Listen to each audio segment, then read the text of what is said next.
Hey bookworms and book fans of the world, it's Elias and welcome back to another video here on the channel. In today's video, I am going to be doing a series review and ranking of the best-selling Kingdom Keepers Inheritance series by author Ridley Pearson. So, the Kingdom Keepers Inheritance series is a sequel series that takes place about 15 years after the events of the Kingdom Keepers, which is the original seven book series that was released in 2005 until 2014. I just finished reading the books and I am very excited to dive into my thoughts and my opinions about each and every one. Without further ado, guys, let's get this video started with. So, first, we're going to be talking about, of course, the first book in the series, Book 1, Kingdom Keeper's Inheritance, The Simmer. So in this story, we follow the children of the original Kingdom Keepers, who are nicknamed the Kingdom Kids or the Children of Light. We have Eli, who is the main character. We also have Marissa, Blair, Lily, and Marty. And each of these characters live in the futuristic community tree, which is a community in a futuristic Epcot. And at the beginning of the book, these kids are unaware that their parents are actually the Kingdom Keepers. The Kingdom Keepers are basically these famous kids that saved the Disney parks from these evil villains known as the Overtakers. And you can find out all about their original adventures in the original series, which is 7 books long. Anyway, guys, like I said at the beginning of the book, the kids have no idea that their parents are actually famous and that they're fighters of the Disney parks. So, on this book, at the beginning of the book, we have Eli, and he is turning 13 years old. Until one day, when he is playing a virtual reality video game, Eli is dragged into an alternate reality um, by something known as a simmer, and it is conducted by no other than Jafar. And Jafar, guys, is probably one of my favorite Disney villains. I think he has such a amazing motive, and I think he is probably one of my favorite Disney villains out of everyone, including Maleficent. So in this book, as the parents begin to worry, and as Marty also goes missing, the Kingdom Keepers discover that they also have inherited powers, just like their parents, such as Eli's ability to push objects with his mind. What a very cool superpower.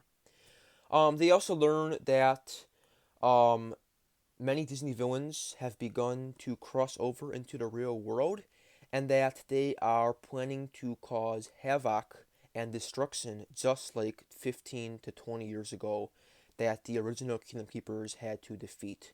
So, lots of evil works of evil are beginning to slowly weave its way into this new series. In this book, the main mission is that the kids must work together. They also must learn to control their unique abilities, and they also have to follow clues left by this person known as the Messenger to try to find their friend Marty and uncover the truth about the return of the magical conflict and the secrets that their parents have kept from them and their entire lives, as well as learning more about the Disney parks and trying to figure out what this so-called simmer is. Overall, this book was a bit of a disappointment. I've watched many book reviews and I've read many blogs by die-hard Kingdom Keeper fans, and the one thing that remains constant about this book that everyone can agree on is that it's not as good as the hype expects it to be. Honestly, this book was not worth the wait. It was originally supposed to be released in 2018, but because of COVID and because of supply chain issues and because Rudy Pearson was on tight deadlines and he couldn't finish the novel on time, the book was not released until 2023. And honestly, those 5 to 6 years of waiting were pointless.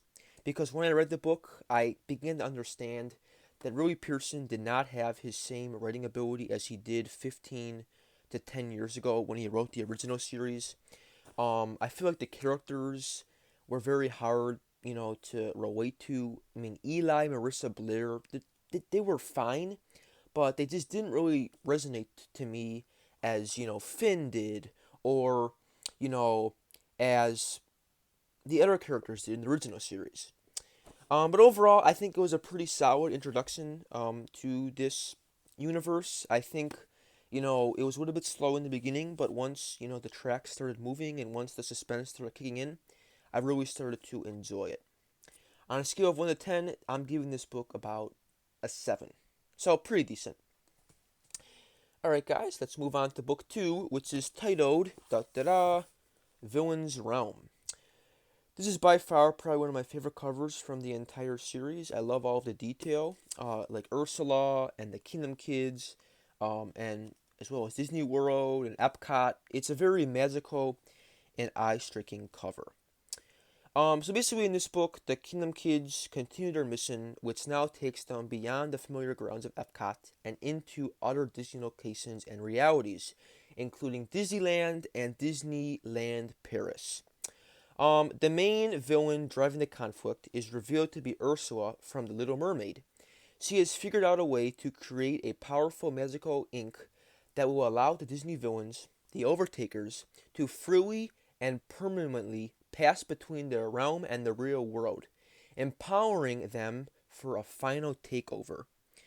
The kids must decipher complex riddles and navigate the physical and alternative realities of the parks to stop Ursula from completing her scheme. They face escalating confrontations with various Disney villains who are gaining strength and organization. The children's understanding of their own powers depends as they are forced to use them in increasingly dangerous situations to protect the parks and the lives within them. This book was mainly a setup for book 3. Not much happened. I feel like there was a lot of build-up for this final installment. There was a bit of action, there was a bit of running around, but a lot of it was kind of like nonsense. There was way too many scenes of the kids, eating and drinking in the parks, and not really doing much epic stuff. So honestly, guys, on a scale of 1 to 10, this book is going to be kind of like probably a 4 or a 5. It definitely was a middle book, and it didn't really do anything for me. I was expecting, this book to be about what it's implied to be, about a villain's realm, about villains coming into the real world. But like I said, it was mainly a setup book for the final conclusion, which I am going to now get into right now. So this is the final book, guys. This is the book that ends the entire Kingdom Keepers series after, 10 books long. This is the final Kingdom Keepers book in the entire world. I'm actually very good friends with Rui Pearson. I actually follow him on Instagram, and I told him, "Hey man, are you gonna write any more Kingdom Keepers books? And is this really the final book?"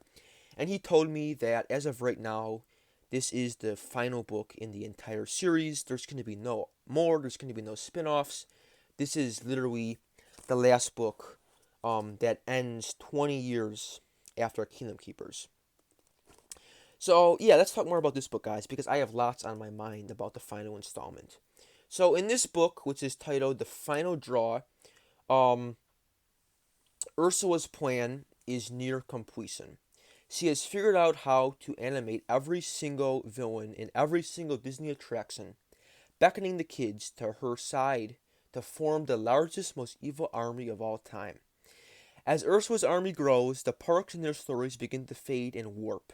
The core magic of the Disney stories themselves is being drained, threatening to erase the very foundation of the park's reality. The Kingdom Kids must work with the remaining allies, including the original keepers, to embark on a desperate quest. This involves following cryptic clues, some of which leads them to places like Neverland, to track down and confront Ursula before the stories that give the park's meaning and magic cease to exist forever. The climax involves an epic battle to undo Ursula's damage and restore the essential balance of good and evil within the Disney parks. The series concludes the Kingdom Keepers saga by passing the torch to the next generation, forcing them to accept their inheritance and fight for the magic of Disney. This book, guys, I hate to say it, was a disappointment. I don't know how much times I've said this, but this book, guys, was very, very slow, and it did not meet my expectations.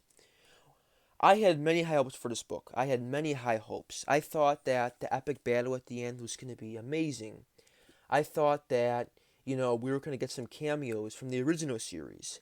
I thought that this would be the best book in the entire world, and it didn't stick with me, guys. It did not stick with me. Now, yes, there was many good scenes in this book. I gotta admit, I really liked the scene at the end when Eli and his father, Finn, sat at the dinner table and they actually got to talk with one another about, Finn's childhood. And it was just a very cool, like, call from the past, which is very, very cool. I also liked, some of the action scenes in this book. I liked the adventures the kids took. I liked, you know, the villain confrontation. But there was also many weak things about this book as well. There was many things where I kind of like was reading it and I was like, okay, I mean, it could have been edited better, or I was like, you know what, did he really have to add that sentence in? There was many moments that it just kind of made me feel like I wanted to quit the book. The main problem I have with the story, guys, is the conclusion itself. The conclusion was very rushed. It left me with lots of questions, and I feel like for a final quest, it was very dumb. I kind of was expecting, more of like an epic quest where the kids would, travel to every park. I thought the kids, would fight, more villains. I thought, they would have like a head-on-head class with Ursula or, with the most famous Disney villains of all time. When really it was just going through very dumb rides that I didn't really care about, like Forbidden Mountain or the Toy Story ride. Like I wanted something more. I wanted something more powerful. But overall, this book, like I said, if I had to rate it on a scale of 1 to 10, I would probably give it about maybe like a 6. I would give it either a 6 or a 5. It definitely was better than book 2, probably because it had more of a plot to it. But I also think that this one was also a pretty good farewell to the series. I think Roy Pearson did a pretty good job wrapping it up. Even though I had questions, I think um, he would probably leave most readers, if not every reader, pretty much satisfied.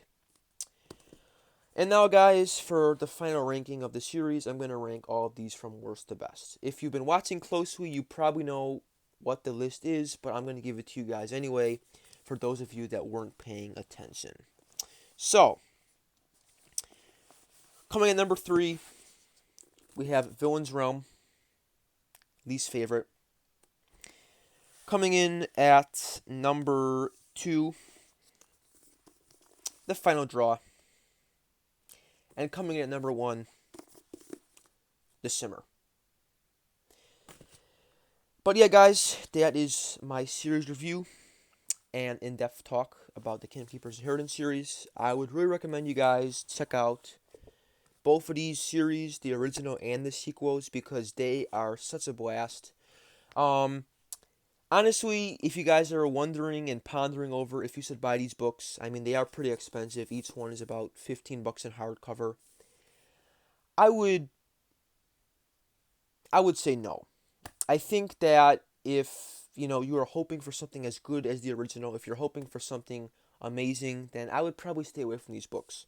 But if you come open-minded with the idea that the books are going to be decent, that there's going to be some adventure, that there's going to be some magic, then go ahead and read them. But honestly, as a Kingdom Keepers fan, I gotta say that this series was a bit disappointing for me. Many people agree with me. This series just didn't really live up to its hype. But I think there are selectively some good ones in this series. But overall, I think it is very, very, very much weaker. But I think if you enjoy Kingdom Keepers, if you want more content, then go ahead, give it a try, because it does follow the same plot: defeating the Overtakers, stopping evil. After a while, it does get kind of a cliche. Roy Pearson's been telling the same story, for almost 10 books through the original series, the Return series, and now this series. Kids fighting villains. The story's been told in every book.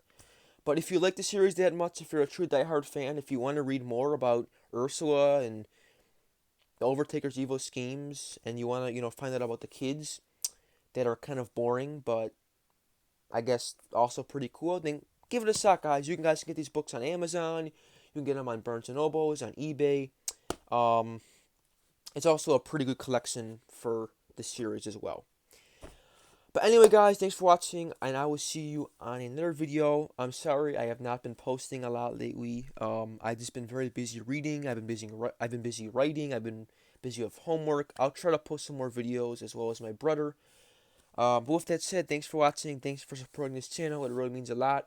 I'm going to go back to reading some books, and I'm going to be out with some new videos coming out soon.